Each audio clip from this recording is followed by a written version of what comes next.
Hello everyone, आप सभी का मालवी एकेडमी के ऑनलाइन लर्निंग प्लेटफॉर्म पे स्वागत है। आई नो आप सभी परेशान होंगे कि अभी जिसका एग्ज़ाम नहीं हुआ है वो आगे कैसा अपना अप्रोच रखे, और आज हम ये जानेंगे कि 13 तारीख से 23 तारीख के बीच में जितनी भी प्रश्न आए हैं उसमें से कैसे ऐसे प्रश्न थे जो मेमोरी बेस्ड थे और आपको याद रखना है, और आने वाले एग्ज़ाम में कौन कौन से टॉपिक इम्पॉर्टेंट रोल प्ले कर सकता है मेमोरी बेस्ड क्वेश्चंस वाले में।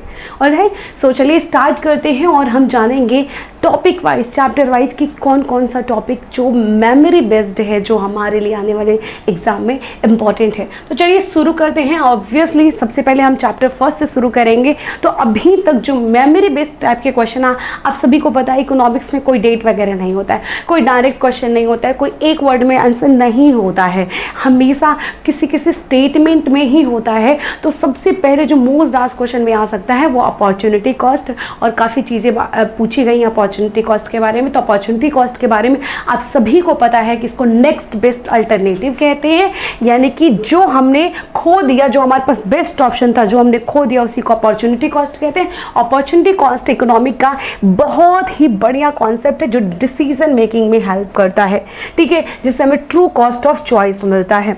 और इसके बारे में अब इतना ही जानिए अभी तक। और इस मोस्ट इंपॉर्टेंट चीज़ कि इसके लिए आपको एग्जाम्पल्स जो मैंने क्लास में बताया उसको ज़रूर कंसीडर करिए, क्योंकि एग्जाम्पल के थ्रू ही क्वेश्चन आता है, डायरेक्ट नहीं आता है।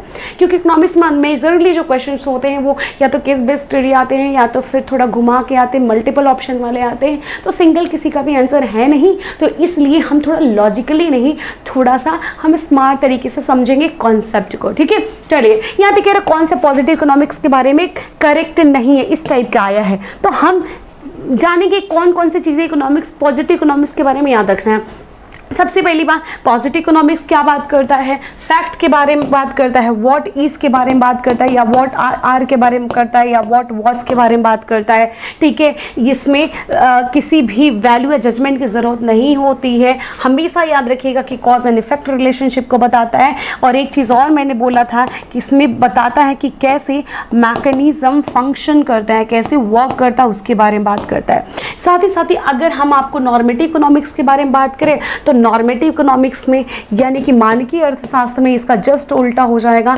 इसमें एक चीज़ ज़रूर याद रखिएगा, इसमें मैकेनिज्म के बारे में, ठीक है, मैकेनिज्म के बारे में बताता है कि डिज़ायरेबल है कि नहीं, ठीक है, डिज़ायरेबल और नॉट के बारे में डिस्कस किया जाता है। ये बहुत इंपॉर्टेंट है, ये आपके मेमोरी बेस्ड है और इसमें कॉन्सेप्ट की कोई ज़रूरत नहीं है, ठीक है। इसके अलावा आपको पीपीसी के बारे में बहुत ढेर सारे क्वेश्चन पूछा गया और आने वाले दिनों में भी देखने को मिलेगा। तो पीपीसी जैसे कि आपको पता है क्या होता है, ग्राफिकल रिप्रेजेंटेशन होता है जो different combination of two goods and services को दिखाता है, प्रेजेंट करता है, जो इकोनॉमी में प्रोड्यूस हो सकते हैं, ठीक है। अब इसके कुछ कह सकते हैं कैरेक्टरिस्टिक के बारे में जानना है जो एकदम मेमोरी बेस्ड है, इसको याद करना ही पड़ेगा, याद रखिएगा, ठीक है। डाउनवर्ड स्लोपिंग होता है, कनकेव ओरिजिन होता है, ठीक है। इफिशिएंसी एंड इनफिशिएंसी की बात करता है, यानी कि ऑप्टिमम यूटिलाइजेशन ऑफ रिसोर्सेज की बात करता है। पीपीसी में शिफ्ट होता है, मैंने आपको बता दिया है, या तो राइटवर्ड शिफ्ट होता है, राइटवर्ड शिफ्ट हो रहा है तो किस वजह से हो रहा है बेटा, टेक्नोलॉजी एडवांस हो रहा है, या फिर इंक्रीज इन रिसोर्सेज की वजह से हो रहा है। किस चीज़ की वजह से हो रहा है? इंक्रीज इन रिसोर्सेज की वजह से हो रहा है। लेफ्टवर्ड शिफ्ट हो रहा है तो क्यों हो रहा है बेटा? रिसोर्सेज में कमी हो गई या टेक्नोलॉजी आउटडेटेड हो गई, इसकी वजह से हो रही है। देखो, स्कार्सिटी एंड चॉइस के बीच में एक इलस्ट्रेट करता है, क्योंकि आप सभी को पता है कि दो वस्तुओं के संभावित उत्पादन को दर्शाता है, यानी कि दो वस्तु का जो संसाधन यूज कर रहे हैं वो लिमिटेड है, तभी तो संभावित उत्पादन के बारे में हम जानकारी इकट्ठा करने की कोशिश कर रहे हैं। तो ये 5 पॉइंटर है जो पीपीसी के बारे में याद रखना है, ठीक है। सेम चीज़ हिंदी में है तो प्लीज़ पढ़ लीजिएगा। चलिए, डीएमयू जो मोस्ट आस्क्ड टॉपिक और बहुत ही कॉन्सेप्चुअल टॉपिक है, इसमें याद करने लायक सच में कुछ नहीं है, लेकिन इसके अजम्पशंस मेमोरी बेस्ड है, ठीक है। तो क्योंकि डीएमयू क्या कहता है, law of diminishing marginal utility कहता है कि जैसे जैसे हम किसी चीज़ को उपभोग करते हैं उससे मिलने वाली उपयोगिता हमारी कम होती जाती है। ये हमारा बहुत ही बढ़िया सा लॉ है, इसको फंडामेंटल लॉ भी बोलते हैं, ठीक है। और ये बहुत ही इंपॉर्टेंट लॉ है जिसमें हम कहते हैं कि किसी वस्तु का उपभोग बढ़ाते हैं तो उससे जो एडिशनल यानी कि एक्स्ट्रा यूटिलिटी जो मिलती है ना वो घटने लगती है। और ये डाउनवर्ड स्लोपिंग डिमांड कर्व जो डीएमयू एक बहुत ही इंपॉर्टेंट रीजन प्ले करता है, यानी कि बहुत ही इंपॉर्टेंट की फैक्टर है जिसकी वजह से डिमांड कर्व क्या होता है, डाउनवर्ड स्लोप होता है। हमने कहा इसका मेमोरी बेस्ड जो है वो है अजम्पशन, ठीक है, क्योंकि बहुत ही असम्पशन जैसे कंज्यूमर रेशनल होना चाहिए, कार्डिनल यूटिलिटी होनी चाहिए, diminishing marginal rate of substitution apply होता है, कांस्टेंट टेस्ट एंड प्रेफरेंस में कोई यानी कि सेटेरिस पेरिबस लागू होता है। ठीक है, divisibility of commodity and continuous consumption यानी कि कोई भी टाइम लैग नहीं होना चाहिए, नो टाइम लैग की बातें करता है। ठीक है, ये कुछ ऐसे पॉइंट्स हैं जो आपको याद रखना है, यहाँ से आपको डेफिनेटली क्वेश्चन देखने को मिल सकते हैं। ठीक है, नेक्स्ट बात करते हैं हम factor affecting demand and elasticity of demand. देखो फैक्टर अफेक्टिंग डिमांड में आपको ये मेमोरी बेस्ड है, याद ही करना पड़ेगा, इसमें कॉन्सेप्ट का कोई भी लेना देना नहीं है, तो आप याद रखिए डेफिनेटली। ठीक है, देखो सबसे जो प्राइम फैक्टर है आप सभी को पता है कि जो मेजरली इफेक्ट करता है वो प्राइस ऑफ गुड्स है, लेकिन प्राइस ऑफ गुड्स के अलावा क्या क्या चीजें अफेक्ट करता है जिसको हम अदर फैक्टर्स के रूप में देखते हैं। ठीक है, तो अदर फैक्टर्स में प्राइस ऑफ प्रोडक्ट के अलावा कंज्यूमर इनकम है, प्राइस ऑफ रिलेटेड गुड्स में दो आते हैं, एक को हम कहते हैं कम्प्लीमेंट्री गुड्स, कम्प्लीमेंट्री गुड्स कहते हैं, और दूसरे को क्या कहते हैं बेटा, सब्स्टिट्यूट गुड्स कहते हैं।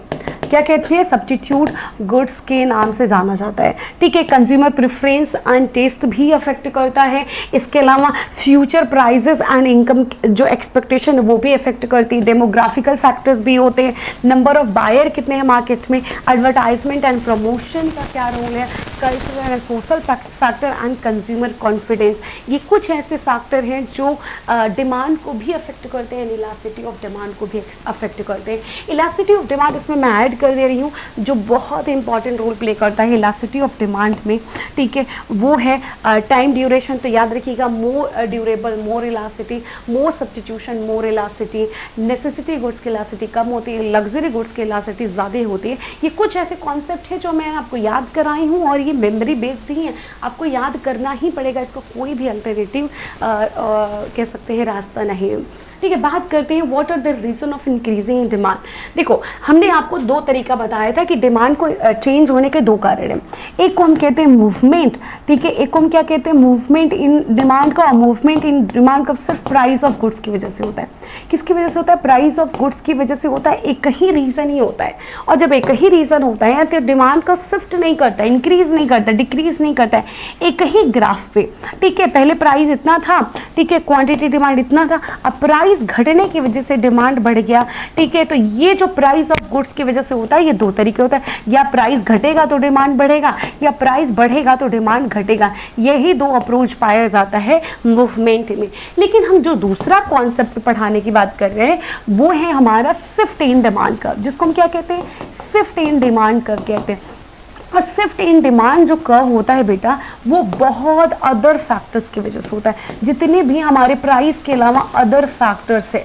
अब अदर फैक्टर्स में कौन कौन आ जाएगा, अभी पीछे हमने पढ़ाया था अदर फैक्टर्स। देखिए उत्पाद की कीमत को छोड़ के क्या आ जाएगा, उपभोक्ता आय, संबंधित वस्तुओं की कीमत, उपभोक्ता प्राथमिकताएं एंड स्वाद, उपभोक्ता भविष्य की कीमतों आय के बारे में अपेक्षाएं, जनसांख्यिकी कार्य, बाजार में खरीदारों की संख्या, विज्ञापन प्रचार, संस्कृति, सामाजिक उपभोक्ता विश्वास, ये ढेर सारे ऐसे अदर फैक्टर्स के रूप में कंसीडर किए जाते हैं जिसकी वजह से दो चीजें होती है। ठीक है, या तो डिमांड इंक्रीज होता है या तो डिमांड क्या होता है, डिक्रीज होता है। अब हम इसको देखते हैं कैसे इंक्रीज डिक्रीज होता है। मेजरली इसका जो कंपैरिजन होता है वो इनकम से होता है। अगर हमारे पास इनकम बढ़े तो हमारा डिमांड ऑब्वियसली क्या होगा, बढ़ेगा, बहुत ही सिंपल सी बात है। लेकिन यहाँ पे प्राइस तो कांस्टेंट है ना, जब प्राइस कांस्टेंट तो एकदम कांस्टेंट लाइन होता है, बस डिमांड क्या हो जाता है, बढ़ जाता है। ठीक है, तो डिमांड हमारा बढ़ गया, क्यू से Q1 हो गया, क्यों हुआ, इंक्रीज इन डिमांड हुआ अदर फैक्टर की वजह से। यहाँ पे भी सेम हो रहा, प्राइस कांस्टेंट है, बस ये हमारा डिमांड था, ठीक है, और डिमांड हमारा कम हो गया, D2 हो गया। ठीक है, हमारा क्यों हुआ, Q से Q1 क्यों हुआ, क्योंकि हमारा हो सकता है इनकम कम हो गया, हो सकता है हमारा टेस्ट एंड प्रेफरेंस कम हो गया, हो सकता है अदर चीज़ें फैक्टर अफेक्ट कर रही हैं, या फिर गवर्नमेंट की पॉलिसी कुछ अफेक्ट कर रही है, टैक्सेशन अफेक्ट कर रहा है, डिस्पोजेबल इनकम, ये ढेर सारी चीज़ें जिसकी वजह से क्या हो सकता है, मांग में परिवर्तन हो सकता है। ठीक है, अब बात करते हैं लॉ ऑफ वेरिएबल प्रोपोर्शन। इसके मेमोरी बेस्ड है, आपको याद ही रखना पड़ेगा। देखो इकोनॉमिक्स में एकदम टू दी पॉइंट किसी भी चीज़ का आंसर नहीं है, कॉन्सेप्चुअल है, आपको पढ़ना होता है एंड कॉन्सेप्ट के थ्रू आंसर देना होता है, एक वर्ड वाला कोई भी आंसर नहीं होता, आप सभी को पता है, और इकोनॉमिक्स में से क्वेश्चन पूछे भी नहीं जाते।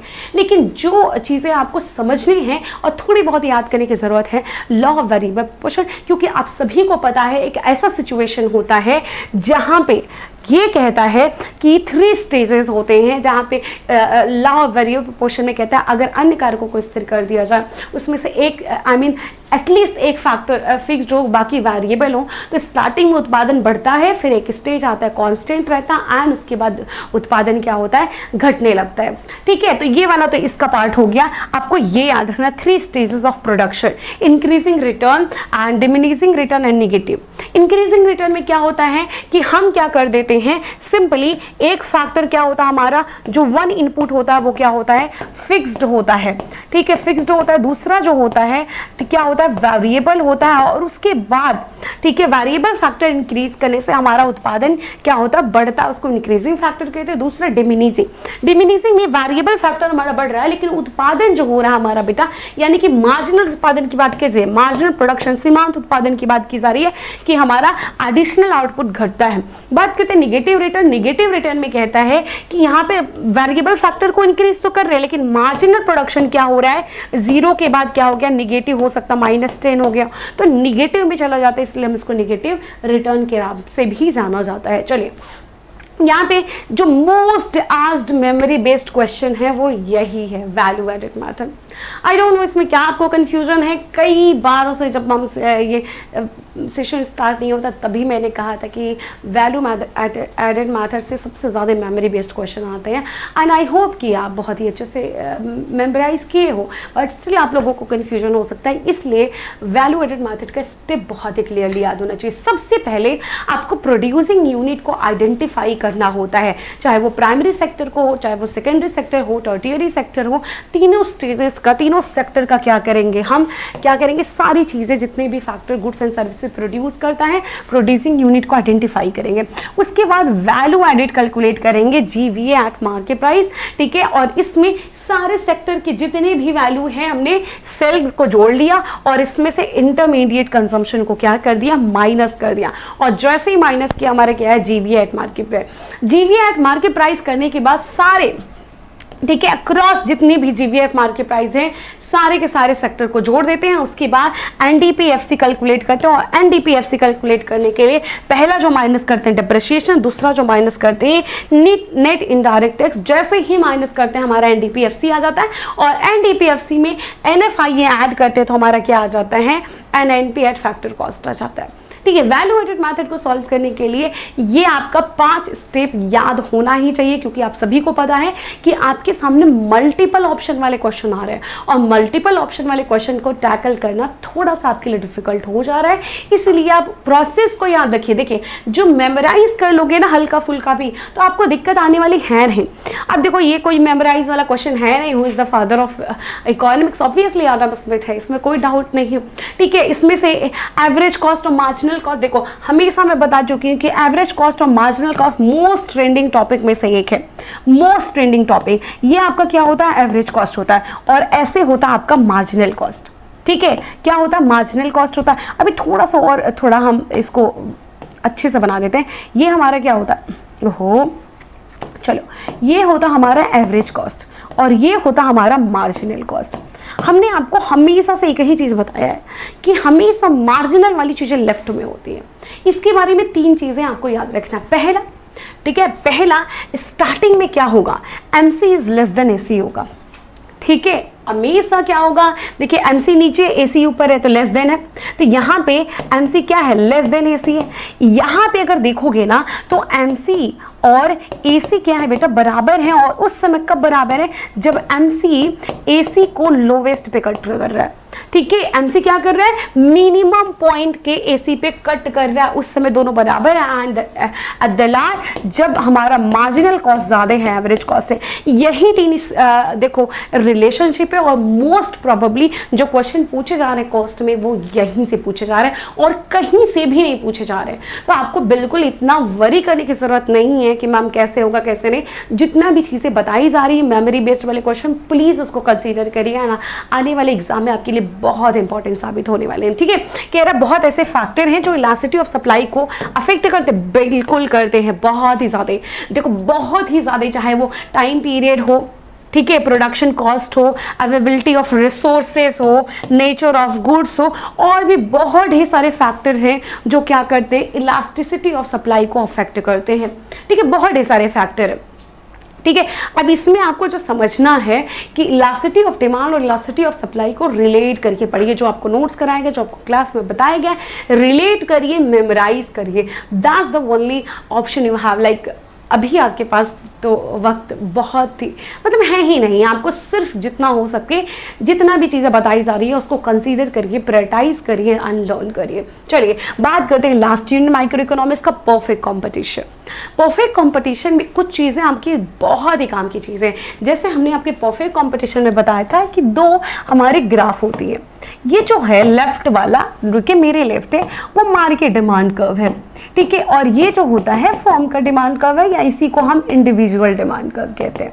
क्या कहते हैं? Individual demand curve. हमेशा कहा है कि आपको एक चीज़ हमेशा मेमोराइज करना है कि मार्केट में डिमांड सप्लाई अफेक्ट करती है प्राइस को, और यही प्राइस जो डिसाइड होता है यही मार्केट में क्या होता है, फिक्स हो जाता है। तो हमेशा याद रखिएगा एक्स एक्सिस के पैरेलल ही होता है।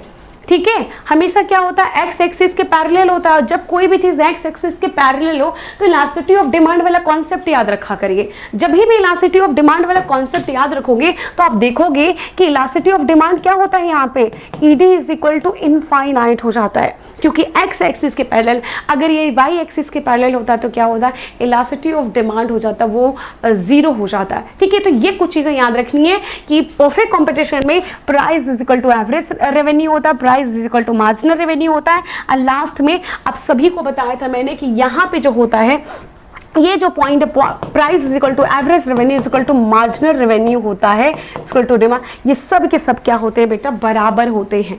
ठीक है, अब देखो दूसरे कॉन्सेप्ट, वो तो परफेक्ट कंपटीशन की बात था। अब आते हैं अदर चीजों पे। अदर चीज़ों पे बोले तो परफेक्ट कंपटीशन के अलावा इम्परफेक्ट यानी कि अपूर्ण प्रतियोगिता बाजार में, और अपूर्ण प्रतियोगिता बाजार में एवरेज रेवेन्यू और मार्जिनल रेवेन्यू ऐसे नहीं होते हैं। कैसे होते हैं फिर? एवरेज रेवेन्यू और मार्जिनल रेवेन्यू ऐसे होते हैं, ये आपका होता है एवरेज रेवेन्यू, ठीक है, और ये होता है आपका मार्जिनल रेवेन्यू। यहाँ से आपको इतना बेसिक सा कॉन्सेप्ट याद रखना है कि मार्जिनल हमेशा निगेटिव होता है और एवरेज कभी भी निगेटिव नहीं होता है। चाहे किसी भी चीज़ का एवरेज कैलकुलेट करो, निगेटिव नहीं होता इकोनॉमिक्स में। बाकी चीज़ों में मार्जिनल, अधिकतर चीज़ों में, मैक्सिमम चीज़ों में नेगेटिव हो जाता है। चाहे वो मार्जिनल प्रोडक्शन की बात करो, मार्जिनल रेवेन्यू की बात करो, मार्जिनल यूटिलिटी की बात करो, तो बस इतना बेसिक सा कॉन्सेप्ट बस क्लियर करना है, बाकी कॉन्सेप्ट एक दूसरे से रिलेटेड ही है। ठीक है, अब यहाँ पे अगर देखो तो कौन सा ज़्यादा है, एवरेज रेवेन्यू। बस यही चीज़ें आपको याद रखना। पूछेगा कि मार्जिनल रेवेन्यू और एवरेज रेवेन्यू के बीच में अदर मार्केट स्ट्रक्चर में क्या रिलेशनशिप है। ठीक है, डाउनवर्ड स्लोपिंग डिमांड कब होता है, ये अभी सभी को बताया कई बार, चाहे वो मोनोपोली की बात करें, चाहे वो ओलिगोपोलीस्टिक की बात करें।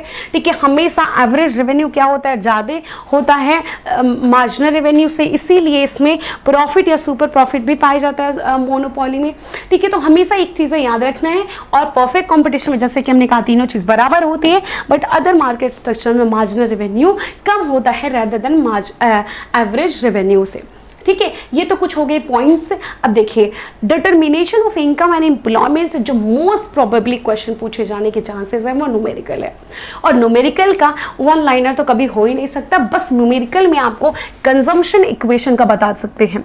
ठीक है, कंजम्पशन इक्वेशन में बेटा इतना सिंपल क्वेश्चन आ रहा है, बस आपको क्या करना है, थोड़ा सा कॉमन सेंस लगाना है। कॉमन सेंस लगाने का क्या तात्पर्य, C is equal to A plus BY, ये आपको नहीं याद कर पाओगे इतना सिंपल से। ए का मतलब क्या होता है, ए का मतलब होता है ऑटोनोमस कंजम्पशन, बी का मतलब क्या होता है MPC, वाई का मतलब क्या होता है नेशनल इनकम। क्या इतना नहीं कर पाओगे? दूसरा चीज जो आपको याद रखना है वो equilibrium level of income and employment. क्या याद रखना है? Equilibrium level of income and employment. अब ये इक्विलिब्रियम लेवल कैसे काम करता है, equilibrium level of income and employment कैसे काम करता है जरा देखा जाए।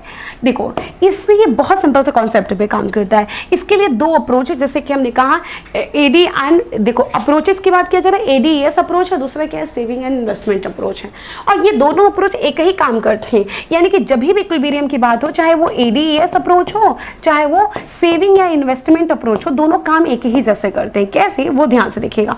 हमने कहा था कि कभी भी संतुलन की बात हो, कभी भी संतुलन की बात हो तो एक ही चीज याद रखना कि जब एग्रीगेट डिमांड एग्रीगेट सप्लाई के बराबर होगा, उसी समय consumption plus investment is equal to होंगे किससे, कंजम्पशन प्लस सेविंग पे, और वो सब बराबर होंगे नेशनल इनकम के। अगर ये 5 चीजें याद कर लोगे तो फिर कोई दिक्कत है क्या? कोई भी दिक्कत नहीं होने वाली है, ट्रस्ट मी, कोई भी किसी भी प्रकार का आपको दिक्कत नहीं होने वाली है, क्योंकि बहुत ही सिंपल टॉपिक है।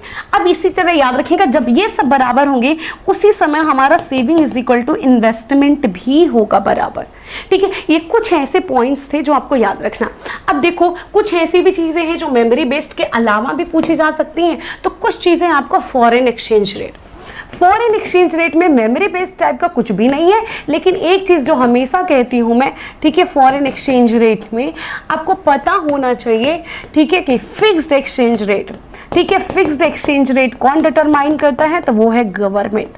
किसके बेसिस पे? तो गोल्ड स्टैंडर्ड के बेसिस पे, या फिर ये मेजरली इस टाइप के क्वेश्चंस तो नहीं आएंगे, बट ऑब्जेक्टिव आ सकता है। दूसरा, फ्लेक्सिबल एक्सचेंज रेट कैसे डिटरमाइन होता है? तो बेटा फ्लेक्सिबल एक्सचेंज रेट जो होता है ना बेटा, वो डिटरमाइन किया जाता है मार्केट फोर्स के द्वारा। किसके द्वारा किया जाता है? मार्केट फोर्स के द्वारा। अब इसमें आपको 2 चीजें और याद रख लेना जब इतना पढ़ ही रहे हो। पहली चीज जो आपको याद रखना है वो है डिप्रिसिएशन के बारे में। किसके बारे में? डिप्रिसिएशन के बारे में। दूसरी चीजें आपको याद रखनी है डिवैल्यूएशन के बारे में। ठीक है, डिवैल्यूएशन और डिप्रिसिएशन में ऐसे कोई फैक्ट टाइप का कोई भी चीज़ नहीं, मेमोरी बेस्ड कुछ भी नहीं है। आपको अंडरस्टैंडिंग क्रिएट करना उन दोनों के बारे में।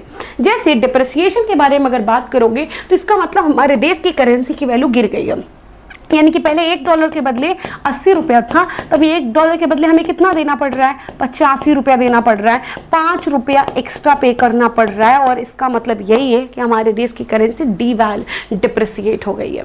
और जो डिप्रिसिएट होता है बेटा, ये फ्लैक्सिबल एक्सचेंज रेट में होता है। किसमें होता है? फ्लैक्सिबल एक्सचेंज रेट में ही होता है, मार्केट फोर्स के द्वारा होता है। किसके द्वारा होता है? मार्केट फोर्स के द्वारा। जो डिवैल्यूएशन होता है बेटा, कि जानबूझ के गवर्नमेंट करती है, सेम प्रोसेस है कि $1 के बदले पहले 80 रुपया था, और अभी $1 के बदले कितना हो गया? 85 रुपया हो गया। और ये कौन कर रहा है? ये जानबूझ के सरकार के द्वारा, गवर्नमेंट के द्वारा किया जा रहा है, कि जिससे हमारे देश की करेंसी की वैल्यू या फिर हमारे देश के एक्सपोर्ट को बढ़ाया जा सके। अब देखो, इसका दोनों का उद्देश्य एक ही है। ठीक है, ये जानबूझ के किया जाता है किसके लिए? जिससे कि हमारे देश से एक्सपोर्ट ज्यादा हो, लोग हमारे देश से खरीदे। अब ये ऑटोमेटिकली डिप्रिसिएट हो जाता है, तो भी हमारे देश का एक्सपोर्ट क्या होता? बढ़ता है। क्योंकि चाहे रीजन कुछ भी हो, अगर हम सस्ते हुए तो हमसे लोग खरीदेंगे कि नहीं खरीदेंगे। ये आम जीवन में भी अप्लाई सेम ही चीज होता है कि अगर कोई भी चीज, ठीक है, सस्ती होती है तो उसके खरीदार बढ़ जाते हैं। यही तो हमारे इकोनॉमिक्स में नियम ऐसे ही काम करते हैं। ऑलराइट, सो ये इतना ही, बस इतना याद रखिएगा कि इकोनॉमिक्स का जो भी आने वाला पेपर है उसमें प्रोसेस वाले क्वेश्चन बहुत ज़्यादा मिलेंगे। ठीक है, और प्रोसेस वाले क्वेश्चन के लिए इसमें मेमोरी बेस से ज़्यादा आपको कॉमन सेंस लगाने की ज़रूरत है। केस स्टडी क्वेश्चन में, केस स्टडी बेस में आपको कुछ भी मेमोरी नहीं होता, उसमें सिर्फ कॉन्सेप्ट काम आता है। तो कॉन्सेप्ट ऑलरेडी मैं करा चुकी हूँ। अगर कुछ भी ऐसा दिक्कत होता है तो कमेंट बॉक्स में ज़रूर बताइएगा, इस पर ज़रूर रिकन्सिडर किया जाएगा। और हाँ, कमेंट बॉक्स में ये ज़रूर बताइएगा कि आपका एग्ज़ाम कौन से डे है, जिससे कि हम आपकी हेल्प कर पाएँ। एंड जो भी ऐसी चीज़ें हैं, और जो भी सर बाबू सर गूगल फॉर्म भरा रहे हैं, प्लीज़ उसको भरिएगा, जिससे कि हम कुछ भी हो तो कंसीडर कर पाएँ एंड आपसे फीडबैक ज़रूर ले पाएँ। ठीक है, बाकी उम्मीद करेंगे कि आपके एग्ज़ाम बहुत ही अच्छे जाएँ, बहुत ही अच्छे जाएँ। बाकी कोई भी कंसर्न हो तो हम सॉल्व करने के लिए यहाँ पे हैं। Thank you everyone.